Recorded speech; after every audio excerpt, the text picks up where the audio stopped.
Hi friends, అందరు ఎలా ఉన్నారు? వన్ మోర్ మినీ వ్లాగ్ అండి. ఇక్కడైతే నేను పొద్దున లేవగానే ఫస్ట్ అయితే స్టవ్ మీద పాలు పెట్టేసానండి. ఇంకా తర్వాత అయితే రైస్ కడుక్కుంటున్నాను. రైస్ కడిగి పక్కన పెట్టగానే చిక్కుడుకాయ కర్రీ చేద్దామనేసి అయితే చిక్కుడుకాయ ఒలుచుకుంటున్నానండి. వీటిలో అయితే ఫుల్గా పురుగులు ఉన్నాయి. ఇంకా మంచిగా జాగ్రత్తగా చూసి అయితే క్లీన్ చేశాను. ఇంకా నా పనిలో నేనుంటే మా పిల్లలు అయితే ఇక్కడ వాటితో ఆడుకుంటూ అయితే ఫుల్గా తడిచారండి. ఇంకా తర్వాత అయితే బ్రష్ చేసుకుంటున్నారు.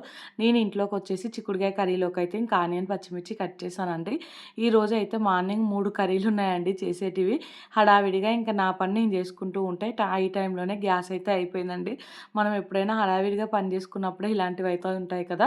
సో, దానికోసం అయితే ఒక 10, 15 నిమిషాలు టైం వేస్ట్ అయింది. ఇంకా మా హస్బెండ్ వచ్చి అయితే గ్యాస్ బండ్ అయితే కొత్తది పెట్టాడండి. ఇంకా తర్వాత నేను చిక్కుడుకాయ కర్రీ ప్రిపేర్ చేసుకుంటూ ఇంకొక సైడ్ అయితే బియ్యం కూడా పెట్టానండి స్టవ్ మీద. ఈరోజు ఏంటంటే ఇంక అనుకోకుండా పాలు కూడా విరిగాయండి. టీ అయితే లేదు. బ్రేక్‌ఫాస్ట్‌లోకి అయితే పూరి చేద్దాం అనుకోని ఇంకా పూరి పిండి అయితే కలిపి పక్కన పెట్టుకున్నానండి. ఈ లోపు అయితే చిక్కుడుకాయ కర్రీ కూడా అయింది. అది దించేసి చికెన్ కర్రీ అయితే పొయ్యి మీద వేశానండి. సో, అది ఉడకడానికి టైం పడతదనేసి ఇంకొక స్టవ్ మీదకి ట్రాన్స్‌ఫర్ చేసేసి ఈ స్టవ్ మీద అయితే ఇంకా పాలకూర పొయ్యి మీద ఏసేసాను. ఇంకా పాలకూర ఉడుకుతూ ఉంటే పూరికి కావాల్సిన ముద్దలు ఉంటాయి కదా! అవైతే చేసుకుంటున్నానండి.